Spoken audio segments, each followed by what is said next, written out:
What's up, party people? I'm Chris. Oh, You are so blurry. oh, I think we're apparently we're so blurry. I'm gonna go here. What's up, everybody? I'm Chris from ProPhoto. This is Geared Up. This is our weekly live broadcast where we talk about lights, techniques, equipment, kind of just break things down, learn some stuff, take your questions, and just have an overall good time with what it is that we're doing.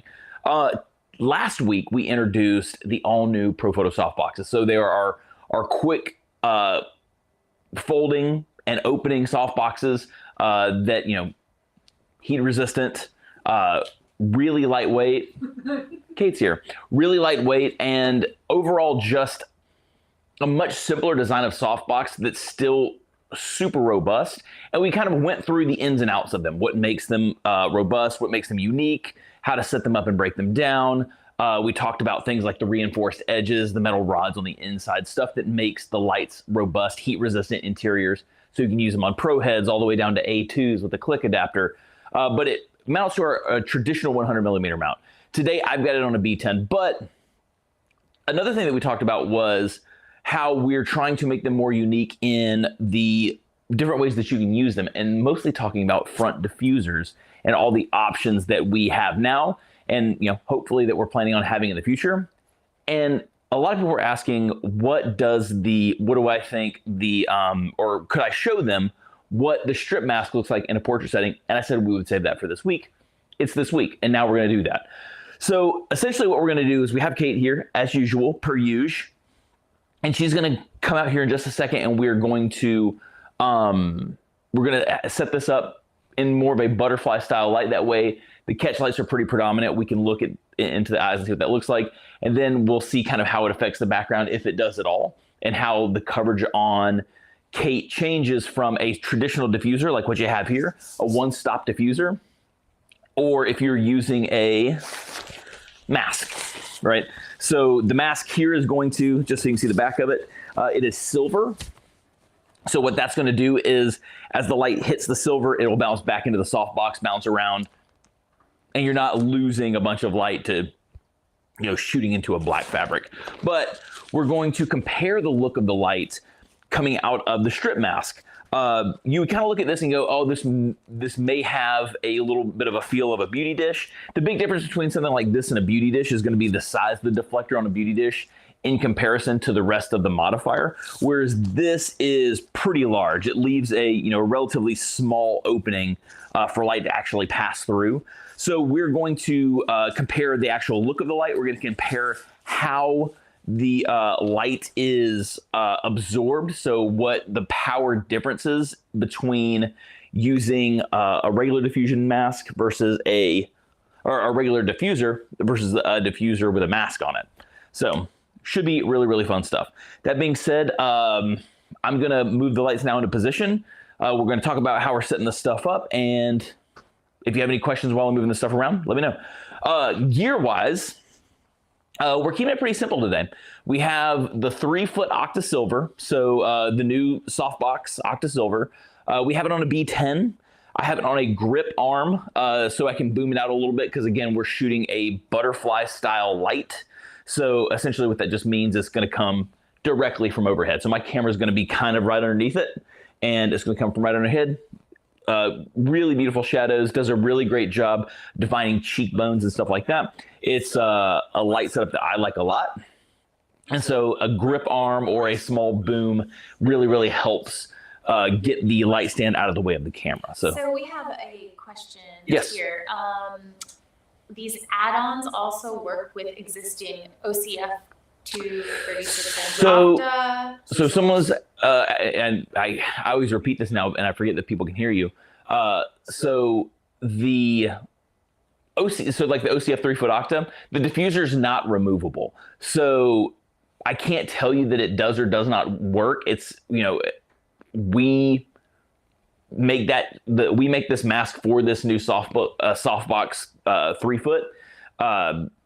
If you put it onto your OCF 3-foot, again, I don't know if it fits perfectly. I don't know the diffusion difference, or like the size difference from where the diffusion meets the actual softbox.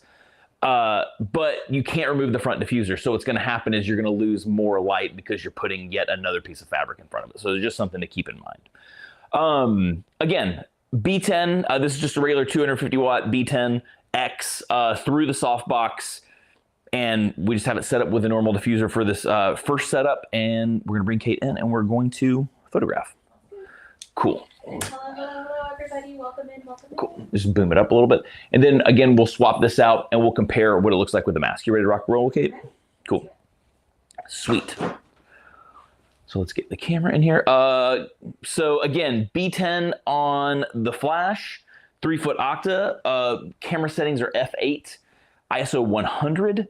And we are at a shutter speed of 125 because that's the fastest sync speed on my GFX. And I really don't want to shoot in high-speed sync to be for this, so I can control everything that way. So take a tiny step back, Kate. Okay. All right. Cool. Just make sure that we move the cameras and stuff around to start the thing, the video, so I have to kind of reset my positioning. Perfect. So let's take this shot. It's 3, 2, 1. Beautiful. So it's a 3-foot softbox. I mean, it's kind of hard to get bad light out of a softbox, right? Really, really beautiful, real even. I'm shooting it on a 110 millimeter lens so at full frame equivalent, it's 85 millimeters. So it's in a little bit tighter. But she was, where were you standing, Caitlin? Roughly here. So she's probably about 4 feet from, actually you're actually a little bit closer than you thought you were. Maybe like a hair back. Take a step back. Cool. So she's probably 4 feet from the actual softbox itself and equally 4 feet from the background. So pretty even as far as the distance from the light to her and then her to the background. So the light should fall off about a stop difference between the two, which looks about correct. So now just stay right there. I'm going to drop this down. You could put, just like I was saying with if someone wanted to put the mask over the OCF, you could put the mask over the front diffuser. You could put the mask over the front diffuser. Apologies. That was some serious ASMR right there. You could put it over there, over the diffuser, but what's going to happen is you're going to lose the light of the double diffusion there. So you'll have to compensate for it. So you're putting on. So now we're putting on the mask. They can see you from K5. K5's here. So we're putting on the mask right here. There we go. And if you have any questions, yeah, just pop your questions in. Whatever you have doesn't have to be necessarily related to this, but you know. But hopefully related to this. So let's just get the mask into place. This is, I know, the most compelling portion of all of this is just watching me install a mask onto a softbox. But pretty easy to do. Tips on installing softbox diffusers and masks and stuff. I'll turn this quickly. I like to place the corners in. So I'll just grab it by the corner and push it into place. I won't worry about this part just yet. And then I'll just pull it tight and then just kind of run my finger across it. Makes it easier. So in case you were looking for any tips on installing diffusion panels. All right, here we go, Kate. You ready? Cool. So I'm going to leave my power set to where it was to see if we have any differences in efficiency. Let's see. I moved the light like a dingbat, thinking that was a great idea showing that thing, but I think we're good there. They're about the same. And we're roughly the same there, so I'm not too worried about it. Okay. There we go. So here we go with the strip mask. My power level currently with the last shot was at power of 8.2. So let's see if the mask affects that at all. So here we go, 3, 2, 1. So it does look a little bit darker, so it has affected it some. It's dropped probably a half a stop. So let's bump it up a half a stop and see what happens. So let's go to 8.7. 3, 2, 1. That looks better. So there is some light loss there with the mask. That's the first thing that I noticed just before we dive in. Honestly, let me do a quick compare.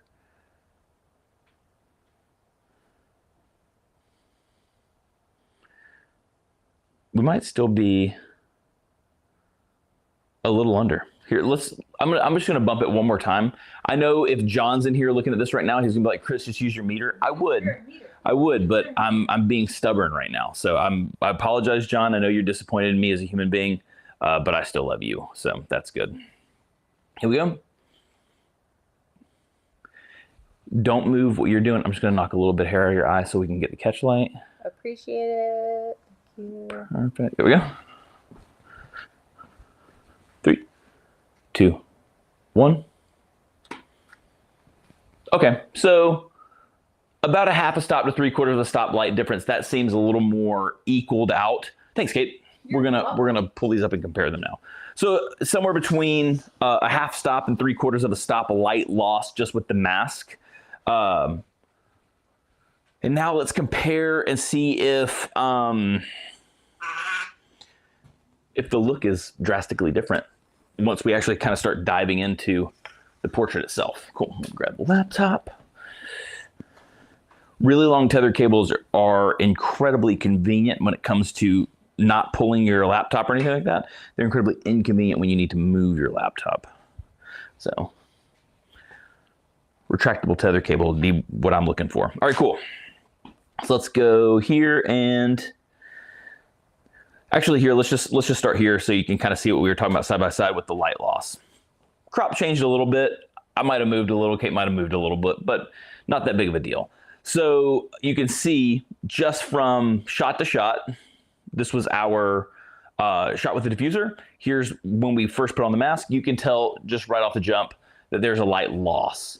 So that's something to keep in mind right there. So if you're already kind of on the edge of what your light can do in your environment, you're probably gonna have to either bump your ISO or change something in order to compensate for that. So, but we still had a whole other almost 2 stops of light to play with, so we were good. Let's see. Here's catch light on the eyes here. Looks like an octabox. Awesome. I don't know what else much more to say there. It's the nice thing about going with something like an octabox over a square softbox is it's got that more round shape on the catch light. It feels more natural. It's much more pleasing aesthetically. So this is the shot here that we took where we bumped up 3/4 of a stop. So catch light wise, much more interesting, kind of eclipse looking. If you can kind of see what's going on there. You can definitely see the ring, or you can actually see the center mask and then the little ring of light coming from the outside. Softness wise, I'm trying to see, let's check out here. Let's go to, try to easily zoom into the chin.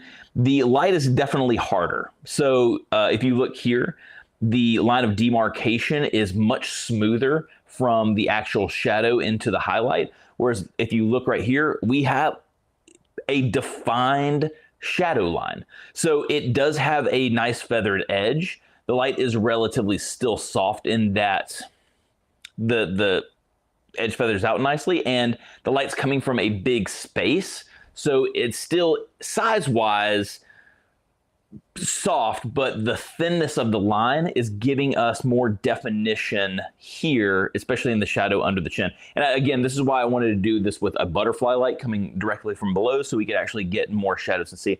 Let's go under the nose. Hopefully we're good there. Cool. Trying to see if I can find any other places where that definition is there. But I think that chin shadow is pretty telling of the light quality. As far as coverage on the background, granted, I'm shooting relatively tight, a little around half body, or a third of the body. But if you look at the background coverage wise, it's pretty similar. I'm not really seeing too much fall off in one direction. Nothing that looks ring-ish with the mask, which is cool. I do think, softness wise, it still feels super soft. I'm trying to see anywhere else. The catch light's really, really cool. It's a really interesting catch light. I'll definitely give it that. I think that's kind of fun. Again, when someone's kind of deconstructing an image, they'd probably see that and be like, I don't know what's going on there. But Again, real interesting catch light. Still super soft. And the shadow detail here, again, very, very interesting. So you can use the mask to still get a nice soft light, but maybe you want, some more shadow details and some stuff like that. You want some more defined lines, but you want the coverage. Really, really cool stuff. Any questions from anybody? Let's see here. Sorry about that. All right, let's see. Greg wants to know, dun-dun-dun, What would be a typical application for a diffuser with a mask? I'm not really seeing this technique applied that much. Yeah, so ideally the use of the mask is going to be more in stuff like products and stuff like that, where you're using it to make like a nice edge highlight all the way around while using the black panel to set your product right in front of it. This is more, today's live is more of it in a portrait setting, because a lot of people were asking last week, how is that going to look when you're photographing a person with that? And so that's what I wanted to do today, was put it in more of a portrait setting, so we could compare what you can expect from using the mask versus just keeping with your traditional diffuser. But really the mask is going to do really well in products, again, to give you a nice highlight all the way around using one light modifier. Also, we have another one. Let's see. How many stops do you get when you add all of the diffusion?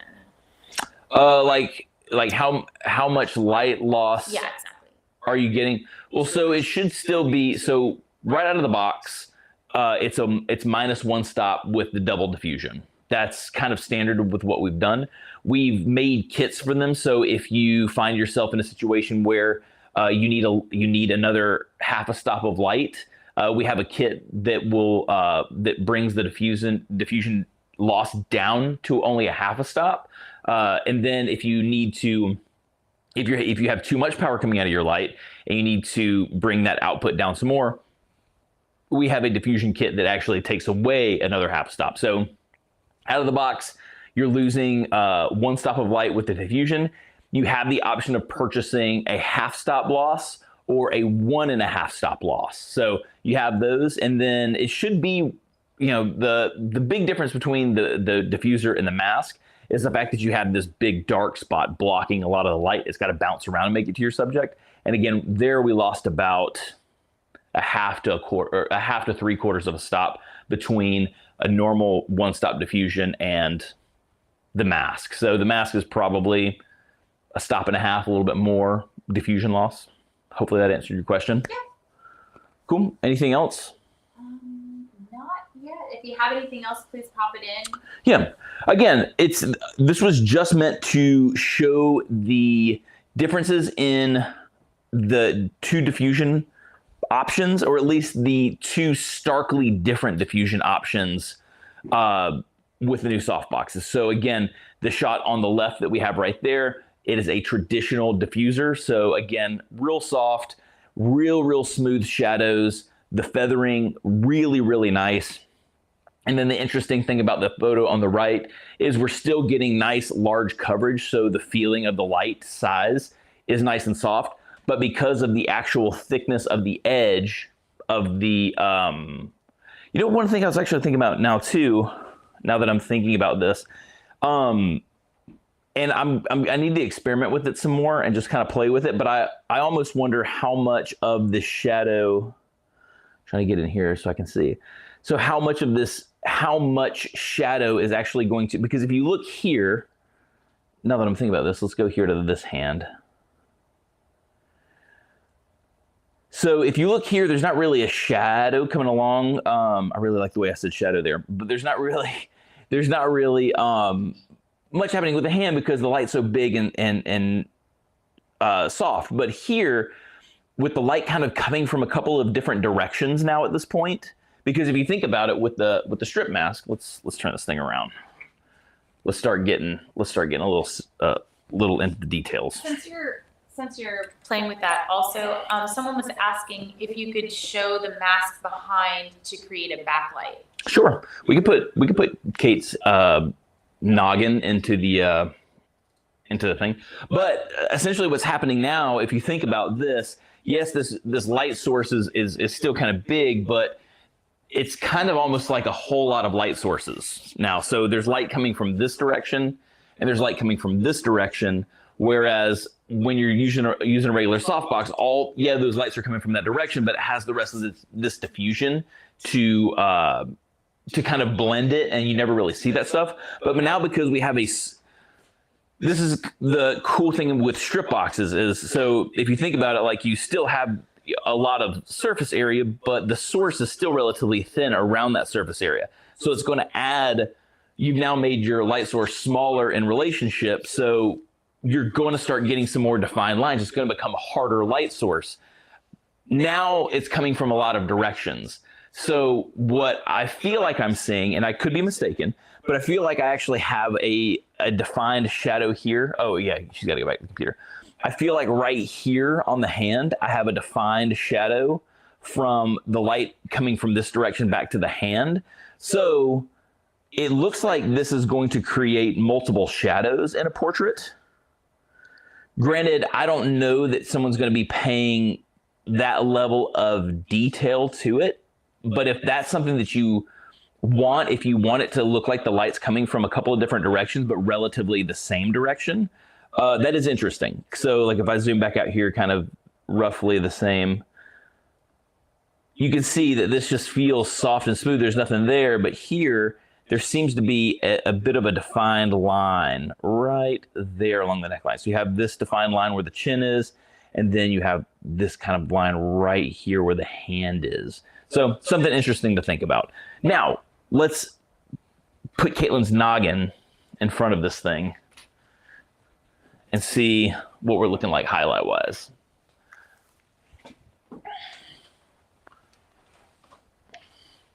Alrighty. Ready to go? So make sure, let's see. Cool. Let's get the camera in here. This is going to be pretty much exclusively backlit. Oops. I'm going to drop down and shoot up on you a little bit more. So try not to cheat your nose too terribly high. I mean, it's essentially a silhouette at this point, but stay right there. This is where having this mask in like a 4-foot size would be dynamite. Yeah, he said that larger would be better. Larger would be better. Yeah, larger would be better. But we're working with what we got. And then, sorry, what other thing I have to make sure of with this is that we're not tilted down, or else and we are. So let me just kind of straighten this out. There we go. That'll help. And then there we go. I still had the light kind of angled down from the initial portrait. This should give me a little more surface area to work with. I'm going to try to keep it from flaring also. There we go. I'm just going to put this thing in TTL mode, see how it does. 3, 2, 1. Kind of cool. A little hot. Let's. I'm gonna have Kate jump back in there. I'm gonna pull the. Oh yeah. Pull it so they can see. Let's. Oh yeah, we're zoomed in here. Let's zoom out. Cool effect. Yeah, very cool. Really cool effect. I'm gonna pull the power back some and see what we're working with. I'm gonna pull it back a stop. So here we go. 3,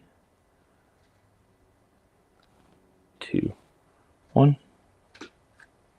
There we go. That's cooler without the extra like overexposure. But yeah, so what it does is it adds a nice highlight kind of just all the way around the subject, which is something that's pretty fun. Again, it'd be really, phenomenal for something a little bit bigger, something that I will show our team, and maybe it's something that we can make. Yeah, it says if you guys built a 5-foot octa or a bigger with an edge mask, that would be great for headshots. Yeah, it'd be really, really cool. Yeah, it'd be really, really cool. It's a little bit of a bummer that I mean, honestly, you could kind of play with it, and you could honestly, if you needed to, you could Photoshop that out. But it'd be nice if you could back up and shoot it a little bit wider, and you get that effect, but still very cool. But you're also kind of seeing the idea of what the mask does with products. So you're getting that nice, beautiful highlight all the way around the subject, be it, Caitlin or, a bottle of soda or something like that. So any other questions? Well, someone says that I built a little dark spot with a silver reflector Mhm. on a back to use it with a quick softbox octa in my A1X to try this effect on like Matchbox models. Oh, yeah, or that'd be cool. jewelry shots. Mhm. Perfect idea. Congrats to the pro photo. Thanks Yeah. for this. Yeah, no, like shooting it on, Thank you for your comment. especially with smaller stuff like the Matchbox cart or the Hot Wheels cart type thing. Really, really cool Great idea. thing. Again, obviously something small there, but you could get a real beautiful highlight on something like that. Sweet. Any other Well, questions? that's all of our questions we have for today. Perfect. So far. Again, this was just supposed to be, having some fun, playing with the new masks and the diffusers, talking about essentially what a lot of you were asking about last week was, again, what is this going to look like whenever we're photographing a portrait? Let's just, as we're winding down, let's throw the portraits back up there just one more time so people can kind of see where we were. So the image on the one of the things that we noticed with the strip mask, which is to be expected, is that there's a really, really interesting catchlight. Here, let me just kind of zoom this in. You can see really interesting catchlight versus your traditional softbox, which is, standard, still a nice round shape, beautiful, really even, lovely, lovely catchlight. But this is interesting, and it could catch people and throw them off a little bit, which could be what you're going for. But the other big thing that you're going to see is that we found is the strip mask, because it's going to start creating light coming from multiple directions, and that source is smaller because of the ring around. You're getting sharper shadows, even though the feathering on the edge is quite nice, versus your shadows here where they're much even. And then the other thing is, it looks because it feels like the light's coming from a lot of directions, because technically it is, we're also getting shadows here coming from this direction where the hand is touching the neck, as well as coming downward where the chin is shadowing the neck. So things to keep in mind, something that's interesting about it that we thought we would share, but again, really, really fun stuff. If you have any other questions, feel free to reach out and DM us. If you have any suggestions, things that you'd like to see, please let us know. We're always trying to make content that you want to see. If you want to, maybe there's some way to use a light that you're not sure of, let us know. We can create some sort of geared up around it. Have a good time. Again, discuss all this stuff and make some cool art. Again, if you have any questions, reach out. In the meantime, I hope you have an awesome rest of your week, and we'll see you next time. Actually, we won't see you next week because I'll be at WPPI in Las Vegas. So if you're at WPPI and you spot me and my large cranium at wearing a hat, stop and say hi. I'd love to see you. So in the meantime, have an awesome rest of your week. Peace out, everybody.